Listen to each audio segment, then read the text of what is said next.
안녕하세요. 이로운태입니다. 오늘도 절단났다 시리즈를 좀 이어갈 수밖에 없는 상황인데요. 많은 분들이 요 절단났다 시리즈를 조금 이제 피로감을 느끼시거나 좀 지루해 하시거나 이렇습니다.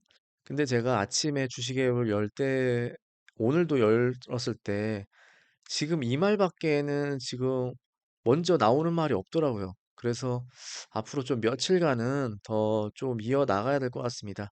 저도 빨리 이 상황이 극복이 돼 가지고 또 좀 긍정적인 영상을 좀 만들고 싶은 큰 소망이 있고요.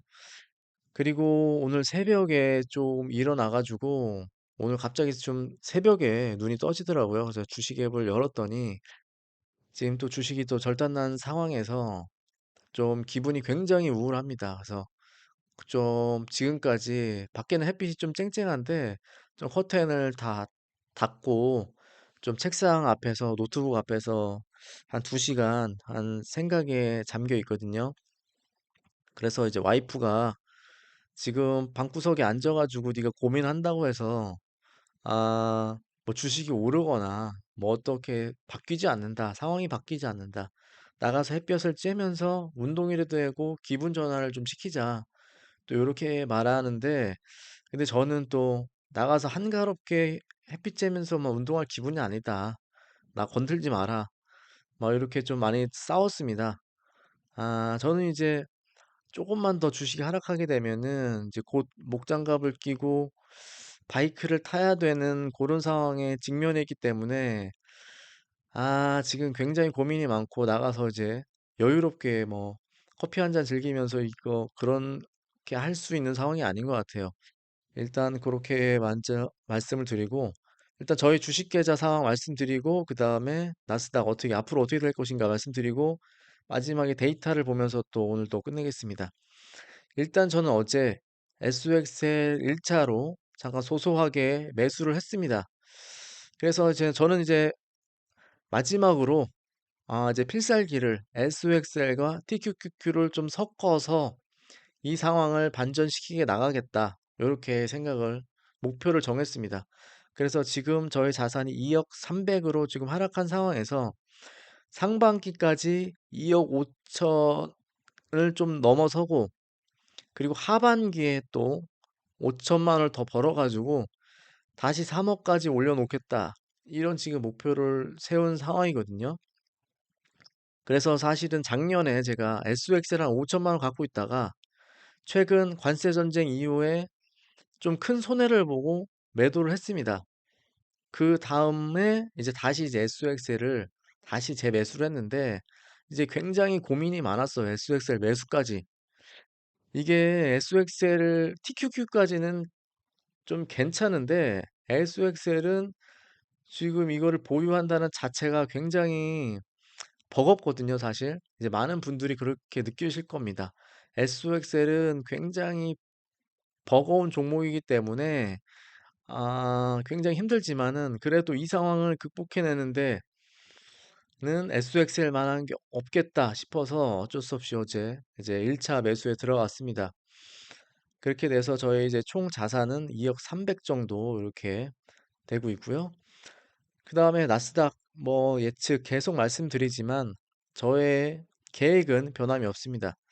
그래서 주식이 만약 더 하락한다고 해도 일단은 더 싸게 매수할 수 있는 기회가 되기 때문에 더 좋은 상황이라고 지금 받아들일 수 있고 어제 지금 엔비디아와 지금 파월 문제 때문에 파월이 또 엔비디아 수출 제한이 있었고 파월이 또 시장이 원하는 얘기를 하나도 한 게 없었고 하기 때문에 굉장히 많이 하락한 걸로 보이는데 또 저는 이렇게 생각하거든요.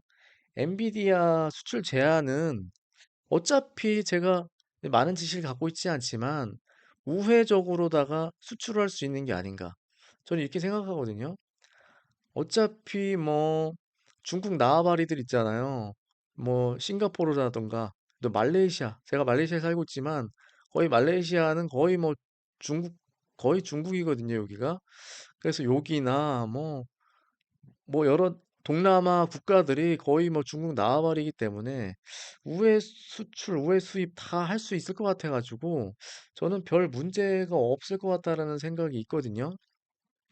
그렇게 있고, 그리고 파월이 어제 뭐 시장이 원하는 말을 안 해준 거는 지금 금리 인하 문제를 꺼낼 상황은 아닌 것 같습니다. 지금 이렇게 돌아가는 상황에 굳이 뭐 그런 얘기 꺼내봐야 별로 실속이 없을 것 같고, 차라리 이 조금 더 지금 관세 전쟁이, 관세 문제가 좀 교착 상태에 빠져 있는 상황에서 이번 달은 아니고 5월 달 정도에 파월이 나서줘야 좀 임팩트가 있지 않나. 저는 이렇게 또 생각이 됩니다. 그리고 또 지금 저는 어쨌든 하락이 돼도 60% 이상은 TQQ 기준으로 60% 이상은 하락 안 할 거다. 저는 이렇게 굳은 마음이 있거든요. 그 이유가 조금 있는데 첫 번째로는 이제 국민 여론이 있을 것 같아요. 만약 이번 주 주말에도 미국 국민들이 가만히 있지 않을 것 같다라는 생각이 들거든요. 이거 나라가 절단나고 있는 상황에서 미국 국민들도 가만히 집에 있지 않을 것 같고, 그 다음에는 일단, 요 저점, 일단 트럼프가 그때 그 메시지를 전달했잖아요. 지금 이 나스닥 빨리 매수해라, 주식을 매수해라, 그런 메시지를 바닥에서 전달했기 때문에 그 아래로는 절대 떨어뜨릴 수가 없지 않나 이런 생각이 됩니다. 지금이 제일 싸니까 나스닥 빨리 매수해라라는 메시지를 던졌는데 그 아래로 주식이 떨어진다? 이거는 절대 용납될 수 있는 상황이 아닐 거라고 생각이 됩니다. 그렇기 때문에 저는 60% 이상 하락은 절대 없을 것이다. 저는 이렇게 생각이 되고, 제 예측대로 어쨌든 만남의 광장은 4월 이제 한 달간 만남의 광장이 이루어지는 것 같습니다.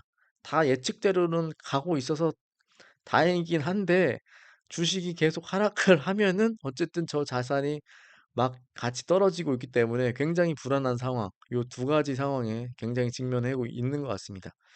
일단 이건 이렇게 말씀드릴 것 같고, 그 다음은 뭐 계속 제가 요 데이터를 보내드리지만은 어쨌든 이 제가 항상 최저점에서 전 고점까지, 주식이 최저점에 내려와 바닥에서 전 고점까지 걸리는 시간, 그리고 먹을 수 있는 수익률 막 이거를 계속 말씀을 드리고 있는데, 근데 과거 데이터 뭐 백테스트를 저는 보면서 얘기하지만 뭐 또 많은 분들이 이렇게 얘기하세요. 근데 과거는 과거고 앞으로는 절대 어떻게 될지 모른다.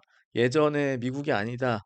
뭐 이렇게 말씀들을 하시는데 어쨌든 저는 데이터를 보면서 통상적으로 어느 정도 하락하면은 뭐 전고점까지 도달하는데 비슷한 기간이나 뭐 어느 정도로 거의 도달이 되더라. 저는 이렇게 보여지거든요.